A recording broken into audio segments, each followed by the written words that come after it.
Hey guys, welcome back to Guys That Magic. It's me, it's Steven, and today I have another deck tech for you. So over on our Patreon, we kind of put a vote up to see what card from Tarkir people wanted to see most built, and the votes all lean towards Betor Kin to All. So that is the deck tech that I built for today. Betor is a fun card if you want to deal with toughness matters. So basically, let's kind of read Betor a little bit. So we have Betor Kin to All. It is 2, a white, a black, and a green for a 5/7 legendary creature spirit dragon. It has flying and a big text box, so let's go ahead and read this one. It says at the beginning of your end step, if creatures you control have total toughness 10 or greater, draw a card. Then if creatures you control have total toughness 20 or greater, untap each creature you control. Then if creatures you control have total toughness 40 or greater, each opponent loses half their life rounded up. This is a big card. So really cool thing about Betor in my mind, it's a 5/7, so that's 7 out of the toughness that you need already, just right on the field as you cast your commander. And obviously this is a 5-cost commander, so you're probably putting a couple things on the field already, so you can kind of do some fun shenanigans. Whether you're drawing cards, whether you're untapping all your creatures after you swing, or you're just draining your opponents for half their life. The way I kind of built this deck was to get some card draw, find our pieces a little bit faster, and also find some protection for them as well along the way. So one of the issues with building a deck like this is obviously you want to put defenders in it, but Betor Kin to All does not give your defenders the ability to swing. So we did kind of build this deck around that kind of aspect, putting in creatures that don't have defender, but we also do have some defenders and other ways to make sure that those defenders can swing and attack. So let's go ahead and get into the video. I split everything up into different segments, so we'll go ahead and talk about those. But before we do get into it, make sure you go ahead and give this video a like. While you're down there, go ahead and subscribe to the channel so you stay up to date on all the fun videos we're putting out. We're pretty close to some Final Fantasy spoilers, so we'll definitely be posting videos about that. But yeah. Alright guys, so the first card I want to talk about is actually a Planeswalker. So it's Watley's Sun's Heart. So this is a 7 mana starting loyalty commander. It says each creature you control assigns combat damage equal to its toughness rather than its power. And then for -3, you can gain life equal to the greatest toughness among creatures you control. So it doesn't really help us swing with our defenders, but we do have some creatures with some really big butts in this deck, so we can definitely get in for some good damage. Also, gaining life, you are playing commander with 3 other players that might see what you're going to be doing, especially if they read that last little bit of text on Betor, so it'll help us gain some life along the way. Next up, we'll go ahead and talk about our ramp package creature-wise in this deck. So we're going to go ahead and start off with these two. It is Sylvan Caryatid. This is a 0/3 defender with hexproof, which is really cool. It also can tap for 1 mana of any color. We also have Overgrown Battlement in this deck. This is a 0/4 defender. You can tap it at a green for each creature you control with defender. Like I said earlier in the video, we do have some creatures that aren't defenders, but there is still a very large amount of defenders in this deck, so we will be adding a ton of mana. Also, one thing I did want to note is this deck is primarily green, with about 58% of our color pips being in green, so I did want to lean more into the green mana when I did think about our ramp. We have Fanatic of Ronus. This taps for green mana, comes down super cheap as well. If we do get Ferocious in this deck, which is a little difficult sometimes, but we do have some creatures with some bigger power, so it might be pretty easy to attain if we do get the right pieces on board. It does tap for 4 green mana with Ferocious. You can also Eternalize this for 2 and a green, so basically you're casting this from your graveyard, you're making a zombie token, and it's a 4/4.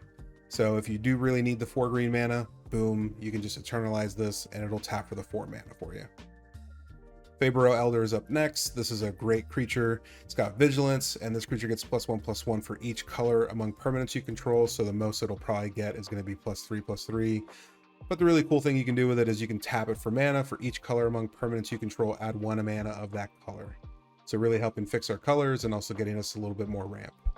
This creature doesn't technically ramp, I guess you could say, by tapping or anything like that, but we have Feckin' Greenshell. This card's really cool. It's got reach, it's a 4/6, so definitely helping us out with the toughness there. And as long as you control 10 or more lands, creatures you control get +2/+2, so helping us with that toughness even more. And then whenever this or another creature you control with toughness greater than its power enters, look at the top card of your library. If it's a land card, you may put it onto the battlefield tapped, otherwise put it into your hand. We do have a fairly large amount of lands in this deck, being 36. So just being able to kind of ramp in that aspect, because obviously we are also a creature matter deck. We have 32 creatures in this deck.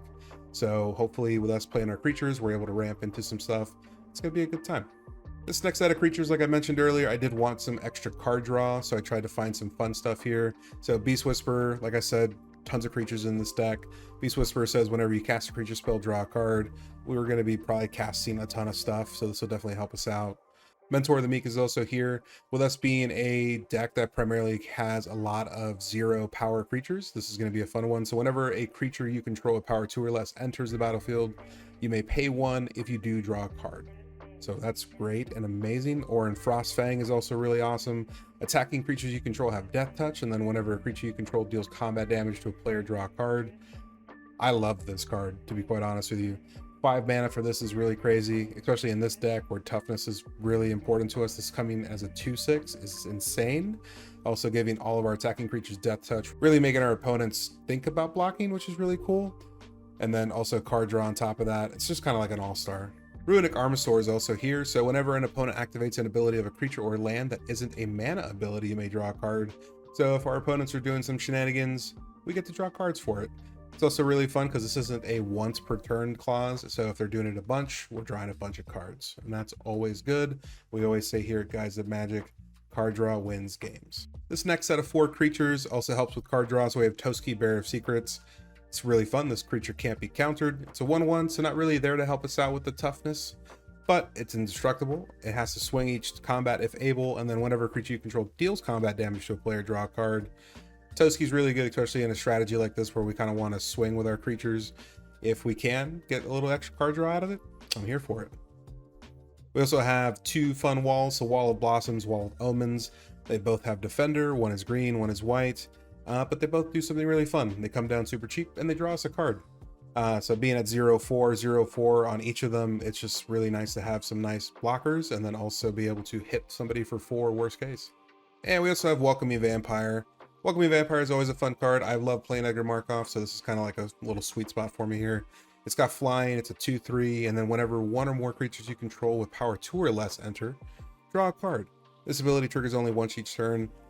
Once each turn kind of sucks, but we still get a card out of it, which is really nice. I think it's going to help us out, and the value is really good there too. All right, so now let's move on to the fun creatures that are going to help us do the thing with our defender creatures. So Felithar is in this deck. To be quite honest with you, when I saw the precon, I thought Felithar should have been with the Spirit Dragon that is Betor kin to all. I didn't really understand the other Betor in that deck. But Felithar is really fun because we can swing with our defenders. So that's going to be really detrimental to our plan here. It also says each creature you control assigns combat damage equal to its toughness rather than its power. It also has a really fun ability. You can pay 3, tap it. You can sack another creature, draw cards equal to its toughness, and then you're discarding cards equal to its power. So really fun there. I think Felithar is a really fantastic defender commander, and being in this deck, being able to sacrifice creatures and really any creature that's on our field is going to be pretty helpful because we do have a lot of toughness in this deck. Ancient Lumberknot is up next. Each creature you control with toughness greater than its power assigns combat damage equal to its toughness rather than its power. So again, helping us do the thing. And then we also have Balden here. So during your turn, each creature assigns combat damage equal to its toughness rather than its power. And then whenever it attacks, up to 100 target creatures each get +0/+X until end of turn, where X is the number of cards in your hand. I really love the +0/+X here instead of +X/+X. There are some cards in our deck that help us deal damage like via Skulk. So that way, you know, if people have creatures with greater power than ours, we're able to get in really easy. So Balden in this deck is fantastic. And the last 2 creatures that are helping us do the thing with our defenders is going to be Doran the Siege Tower and then Bedrock Tortoise. Doran says each creature assigns combat damage equal to its toughness rather than its power. And then we also have Bedrock Tortoise. As long as it's your turn, creatures you control have hexproof. So a little bit of protection on top there, which is great. And then it also says each creature you control with toughness greater than its power assigns combat damage equal to its toughness rather than its power. Both these cards are really good. Doran's a 0/5, Bedrock Tortoise is a 0/6. We're going to get to 40 pretty easy in this deck, if not 20 at the most. And at that point, you're basically pseudo vigilance, which is fantastic. But you might be asking yourself, okay, cool, Steven, you have a bunch of creatures with things that can swing for a lot of damage via toughness. What are you going to do with all that? Well, the first card I thought about that could automatically win us the game if we're at 40 toughness is Bloodletter Vaclazats. This card's really fun. It's a flyer and it's a 2/4, so it has a bigger butt than it does have power, which will help us out. It also says if an opponent would lose life during your turn, they lose twice that much life instead. So to be honest with you, we might not even need Betor's ability. So if Betor triggers with this on the field, we're pretty much winning on the spot. And if Betor's not on the field, we're probably winning on the spot as well, because we're probably swinging with a ton of damage. We also have Canopy Gargantuan here. This is a big 7/7. It's got Flying War 2. In the beginning of your upkeep, put a number of +1/+1 counters on each other creature you control equal to that creature's toughness. So essentially, we're just going to be growing and growing and growing. We also have Ikra Shadiki, the Usurper. This card's really fun. So Menace, and then also whenever a creature you control deals combat damage to a player, you gain life equal to that creature's toughness. Again, we're a Toughness Matters deck, so we're going to be gaining a ton of life. We also have Nethroi, Apex of Death. This is a mutate creature. So its mutate cost is a little hefty, being 4 and 3 mana. But it has Death Touch and Lifelink, and then whenever this creature does mutate, return any number of target creature cards with total power 10 or less from your graveyard to the battlefield. So essentially, if there's a board wipe, we have one creature on the field after we do something, and then we play Nethroi for its mutate cost, we're able to bring back so much value that it is fantastic. I love Nethroi in this deck. It's great.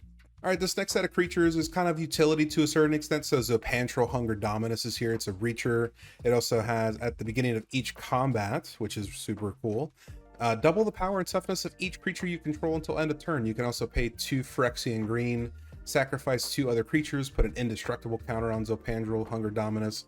Really cool there on that last part. So if somebody's playing a board wipe, we can go ahead and just sack 2 creatures because they're going to die anyways, and give Zopantro indestructible. So that way we still have something on the field. Dragonlord Dromoka is a fun card as well. Your opponents can't cast spells during your turn, which is going to be super important, especially at the end step of our turn, hoping that nobody has any shenanigans to exile Betor or a creature if we do get to that 40 toughness. Voice of Victory is also here. Kind of the same thing as Dragonlord Dromoka. Your opponents can't cast spells during your turn. It's a 1/3, which is kind of nice, so it helps with the toughness. The 1/1s that it makes when you swing don't really help out too much. But the cool thing is the mobilize mechanic says sacrifice them at the beginning of the next end step. So with that trigger on the stack, you'll still have at least 2 more toughness on the board, so it might come in handy. And we also have McCready Lamplight Mayor. Whenever a creature you control with power 2 or less attacks, it gains Skulk until end of turn, and then whenever a creature with power 4 or greater attacks you, its controller loses 2 life and you gain 2 life. So hopefully our opponents don't want to swing at us. And if they do, at least we're gaining a little life, and they're definitely losing some life. And then we can retaliate full force. We got 6 more creatures here. We'll talk about these 4 first. We have Crashing Drawbridge. It's a defender, and it says you can tap it. Creatures you control gain haste until end of turn. I love a good haste enabler. I like to play this before I start playing my other stuff, and then my opponents think that nothing's going to happen, and then boom, I'm swinging with a lot. We also have Crystal Barricade. It's another defender, but it gives you hexproof, so you as the player can't be the target of spells or abilities your opponents control. It also says prevent all non-combat damage that would be dealt to other creatures you control. Try to Blasphemous Act me now. We also have Tree of Perdition and Tree of Redemption. I think these are just really fun cards, but they are also 0/13s. So right off the rip, we're at 26 just with these 2. It is pretty crazy. Tree of Perdition is really fun because you can exchange target opponent's life total with this creature's. So we can essentially just make somebody's life total 13, and then give Tree of Perdition a huge bump in its toughness, and then boom. You're probably winning if you have Bloodletter and Betor on the field. And if you don't, and you have another little creature or a enchantment that lets you swing with your defender, it's gonna hurt really bad. Tree of Redemption's kind of fun too, but it does just exchange your life total with this creature's toughness, so just be careful. Really, you're only playing this if, I don't know, you're trying to win the game on the spot. But both have really cool little techs in them, and I kind of do like that. And these last 2 creatures are kind of fun in this deck. I did put Unhallowed Phalanx in this. This is a 1/13. It does enter the battlefield tapped at 5 mana, so a little cost effective there. But this does not have Defender, so we can swing with it, and we are essentially swinging with a 13 power creature. Zetopal Primal Dawn is also here. Flying, Double Strike, Vigilance, Trample, and Indestructible. We do have Keyword Soup on this card. If we do have one of those creatures on the field or an enchantment that says we can attack with its toughness, we are swinging for 16 at that point, and that is fantastic, and I love it. All right, so those were all of the creatures for our deck. Obviously, like I said earlier, we are a very creature forward deck, so that's probably the longest part of the video, where you get into some more little fun pieces that we're going to be doing. For my sorceries in this deck, I pretty much concentrated on ramp because obviously we do want a lot of mana. So these first 4 cards really help us ramp out. So Cultivate, Kodama's Reach, Sky Shroud, Claim, and Open the Way. Cultivate, Kodama's Reach, basically the same card. You are searching for 2 basic lands, you're putting 1 onto the battlefield tapped, and then 1 in your hand, then you're shuffling. Sky Shroud, Claim, you are searching for up to 2 forest cards, you're putting them onto the battlefield, then shuffle. In the lands department, just so I could make sure I could find certain things, I did add some other fun cards that weren't just basic forests, so that way we could find some extra lands that could help us fix our mana as well. And then Open the Way is a really fun card. It's X and 2 green. X can't be greater than the number of players in the game, so obviously that'll be 3. So essentially you're feeding 5 mana into this. You are revealing cards from the top of your library until you reveal 3 land cards. Put those lands on the battlefield tapped, and the rest on the bottom of your library in a random order. So just helping us ramp, also filtering through our deck a little bit. So it just kind of helps out. Last 3 sorceries, we have Nature's Lore and 3 Visits. Both do the same thing. So they're both searching for a forest card, putting them onto the battlefield tapped, then you're shuffling. Again, doesn't say basic, so we're able to find some fun, cool lands. And then Finale of Devastation, because, you know, it's the finale. So it is X and 2 green. You're searching your library and or graveyard for a creature card with a converted mana cost X or less. Put it onto the battlefield. If you search your library this way, shuffle it. And then also if X is 10 or more, creatures you control get +X and gain haste until end of turn. Fantastic finisher. Or if we do need to find a piece to our deck to help us win, you know, you could also find, I don't know, Bloodletter of Aclazotz and win. Yeah, just do some fun stuff with it. Let me know what you do in the comments. Moving on to our instant department. So basically I concentrated on a good bit of removal and then also some game finishers. So we will start with the removal. We have Anguished Unmaking, exile target non-land permanent, you lose 3 life. We have Assassin's Trophy, destroy target permanent an opponent controls. Its controller may search their library for a basic land card, put it on the battlefield tapped, then they're shuffling. And we also have Beast Within, destroy target permanent. Its controller creates a 3/3 green beast creature token. And then we do have 3 more instant removals. So we have Despark, Path to Exile, and Swords of Plowshares. Despark, exile target permanent with mana value 4 or greater. Usually it's a pretty big threat. Path to Exile, you are exiling target creature. Your opponent searching for a basic land. And then Swords of Plowshares, you're exiling a target creature. Its controller gains life equal to its power. I love the spot removal in this deck. It's pretty cheap, very easy. And to be honest with you, it does have multiple pieces where you can exile target permanent or a creature. So if something's on the battlefield and it's not a creature, at least you're able to get rid of it, which is really nice. I ran into an issue the other day where somebody made my commander a land with Imprison in the Moon, and I didn't really have anything for it. So just trying to figure out different ways to kind of fix that. And I think I did it here. These last 3 instants kind of help us a little bit more. So 1 protection, and then the other 2 are basically game finishers, at least in my mind. Heroic Intervention is here. Permanents you control gain hexproof and indestructible until end of turn. Just don't touch my stuff. You know, it's pretty easy. Just don't try to board wipe me. Don't target my things. And then I won't have to play this, and you'll never have to see it. I think that's a pretty easy trade. We also have Tower Defense. Creatures you control get +0/+5 and gain reach until the end of the turn. Really fun little mechanic here. If you're just a little bit off on the Betor trigger, you can just play this for 2 mana, which is insane to think about. And you essentially, if you have 4 creatures on the field, you have now just added 20 toughness to your board. So super fantastic. You essentially don't need too much. So this in itself could be a game finisher depending on what you have going on. And then we also have a Chroma's Will, which is always an amazing game winner. Chroma's Will says choose 1 if you control your commander as you cast a spell. You may choose both. First mode is creatures you control gain flying, vigilance, and double strike until end of turn. And the last mode says creatures you control gain lifelink, indestructible, and protection from each color until end of turn. Usually a game finisher in any time it's ever been played. I rarely see this used. There are very few cases where if somebody's playing a board wipe, you'll whoop out the Chroma's Will and thwart their plan on wiping the entire board, but it kind of sucks because now you're just kind of like left without it. So use it sparingly. Use it to try and finish everybody off, but if you do need it in a pinch, it's there for you. All right, so those were all the instants. A lot of good spot removal there, some good little tech there for us as well. Let's move on to the artifact department. First one up is going to be Lightning Greaves. Comes down super good at 2 mana. Equipped creature has haste and shroud. It also has equipped cost of 0, so super fantastic, super easy to swap between creatures if you want to do some fun things by tapping things that came in. They don't have haste. Obviously, you do have to be somewhat careful because Shroud means you can't target that creature either if you do have something fun.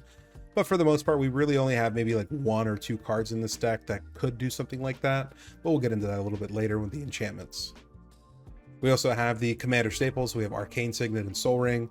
Arcane Signet here to tap for any mana of our commander's color identity, and then Soul Ring because we always want to try and get Soul Ring turn 1. That's like the whole idea of Magic, isn't it? And then hopefully if you do have that turn 1 Soul Ring, you can ramp into a Felwar Stone. So Felwar Stone is here, so add 1 mana of any color that a land an opponent controls could produce. We do have 3 of the 5 color pips, so hopefully we are going to be okay here. Felwar Stone is kind of a weird card sometimes, I feel like, so pick and choose who you're, removing from the game, I guess I could say. And then we do have 2 of the talismans for our color here. So we have Talisman of Hierarchy and Talisman of Resilience. Both tap for a colorless. Hierarchy taps for a white and a black and deals 1 damage to you. And then Resilience taps for a black and a green and also deals 1 damage to you. Now we get to get into some fun stuff. I love enchantments in Magic, so this is usually my favorite department to kind of upgrade. So let's get right into it. We have Assault Formation. Each creature you control assigns combat damage equal to its toughness rather than its power, so helping us do the thing. And then you can also pay a green. Target creature with Defender can attack this turn as though it didn't have Defender. And then you can also pay 2 and a green. Creatures you control get +0/+1 until end of turn. So really cool. Enchantments are a little bit harder to remove. Spot removal for these kind of things does not run too rampant in Magic, so that's kind of cool. Hopefully your opponents don't have removal for this. Being able to pay 1 green to give our defenders the ability to attack is fantastic in this deck. We also have Behind the Scenes. Creatures you control have Skulk. If you don't know what Skulk is, they can't be blocked by creatures with greater power. You can also pay 4 and a white. Creatures you control get +1/+1 until end of turn. I don't think we're ever really touching that last part, but having Skulk is fantastic, especially in a deck where most of our things are probably 2 power or less. So yeah. We also have Unnatural Growth. This is 1 and 4 green, so a little hard to cast. But like I said, we do have some fun lands that'll help us out there.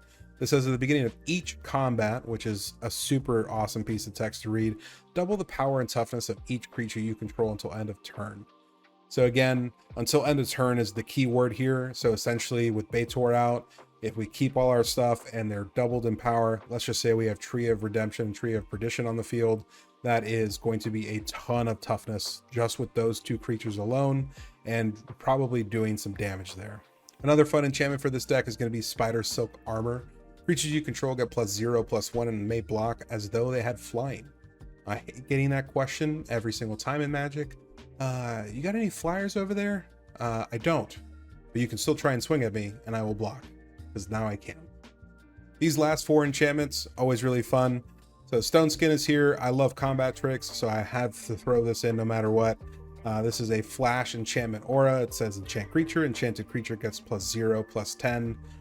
A lot of fun things you can do, whether you're trying to block something that's really big, if your opponent's swinging at you and thinks they could take your creature out, or you could flash this in on the end step, check the Betor trigger, and boom, you're good to go.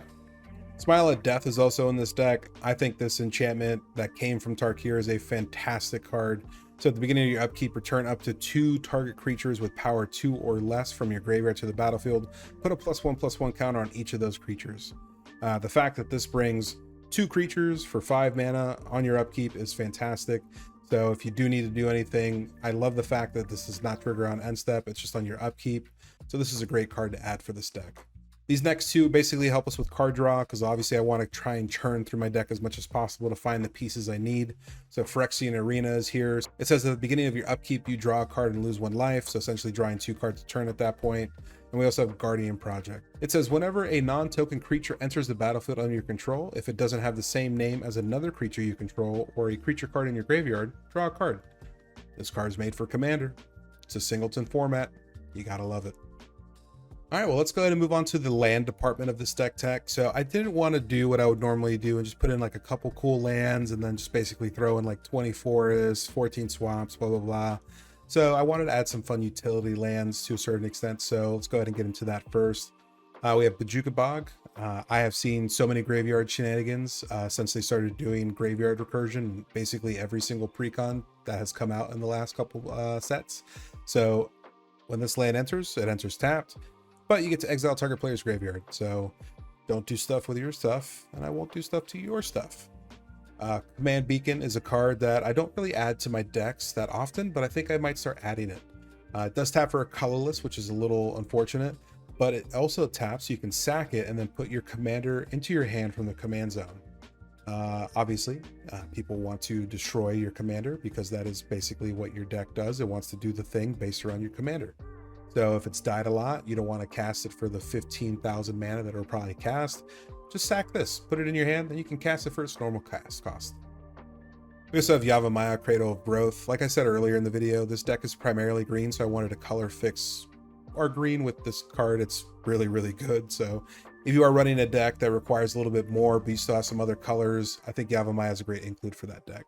These next 4 lands to help with utility. So we have Access Tunnel. It taps for a colorless, but you can also pay 3, tap it. Target creature with power 3 or less can't be blocked this turn. So hopefully getting in for some big damage. Next up, we have a fun older card. This is Forbidding Watchtower. It comes in tapped. You can tap it to add a white mana, or you can pay 1 and 1 white. It says it becomes a 1/5 white soldier creature until end of turn. It's still a land. So if you just need that extra 5 toughness to do something with Betor, just make this a creature essentially, and you're kind of good to go. Reliquary Tower, we did add a good bit of card draw to this deck with like Felithar or Phyrexian Arena. So if we do get to the point where we're drawing a bunch and we have a ton of fun stuff in our hand we don't really want to get rid of, Reliquary Tower is here to save us. And then also kind of like Access Tunnel, Rogue's Passage is here. You can tap it for a colorless, or you can pay for target creature can't be blocked this turn. So we're definitely going to get in for damage regardless of what you think you might be doing on your side of the board. These next basically 5 sets of lands, I just basically went ahead and added the same cycles. So I went ahead and added the Verge cycle here. So Bleachbone Verge, Wastewood Verge, and Hushwood Verge. Bleachbone taps for a black, but if you control a plains or a swamp, it could also tap for a white. Wastewood taps for a green, but if you have a swamp or forest, you can tap it for a black. And then Hushwood taps for a green, but if you control a forest or plains, it will tap for a white. So helping us kind of fix our colors a little bit. And then I love the Verges in general. I've just been adding them to all my decks. I just think they're really sweet cards. Went ahead and added the bond lands here as well. So we have Bountiful Promenade, Undergrowth Stadium, and Vault of Champions. Bountiful Promenade will tap for a green or a white. Undergrowth Stadium, a black and a green, and then Vault of Champions, a white or a black. All these lands could enter tapped, depending on how good of a game we're having. But for the most part, if we have 2 or more opponents still alive while we're playing this game, they will come in untapped. Added the Pain land cycle, so we have Brushland, Caves of Koilos, and Llanowar Wastes. They all tap for a colorless, or they do tap for their respective colors and deal 1 damage to you, whereas Brushland will tap for a green or a white, Caves of Koilos a white or black, and Llanowar Wastes will tap for a black or a green. I'll be honest with you, I don't know this next set of lands, what cycle they're called. I'm thinking maybe check lands. But essentially we have Sunpetal Grove, Woodland Cemetery, and Isolated Chapel. Sunpetal Grove will come in tapped unless you control a forest or plains, and taps for a forest or plains.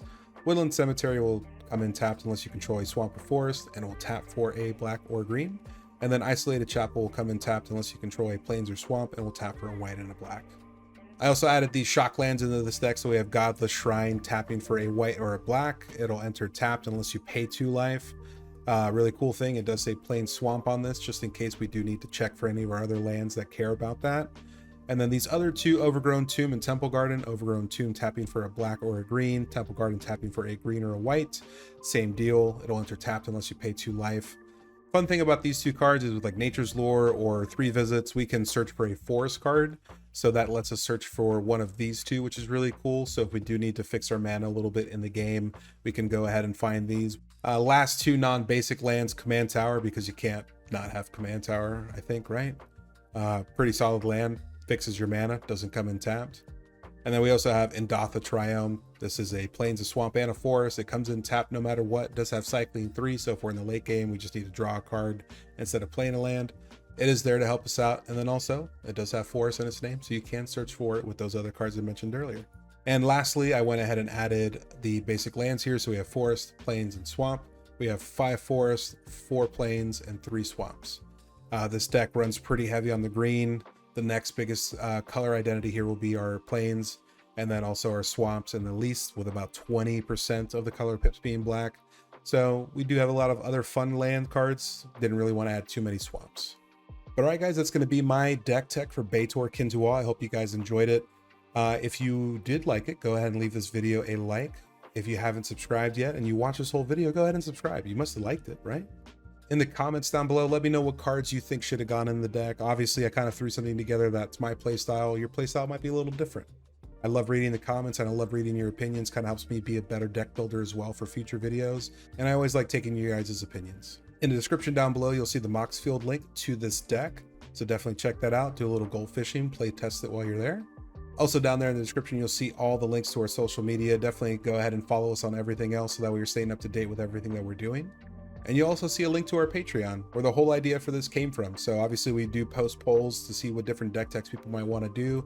So if there's a deck you might want to do, hit us up on Patreon, vote on that deck, and you might see it in the future. But speaking of our Patreons, on the screen right now are all of our amazing patrons. We could not do this without you guys. We appreciate everything, but a special shout out to our indestructible tier, starting with Aaron Hill, Brian Ganella, Daryl Tripp, Demarion Turner, Dr. Rome, Jimmy Ward, Kevo, Larry Killian, Thrifty PSGR, and Tim K. So thank you to our patrons. We greatly appreciate you guys. And until the next video, this was Steven from Guys That Magic. I love you.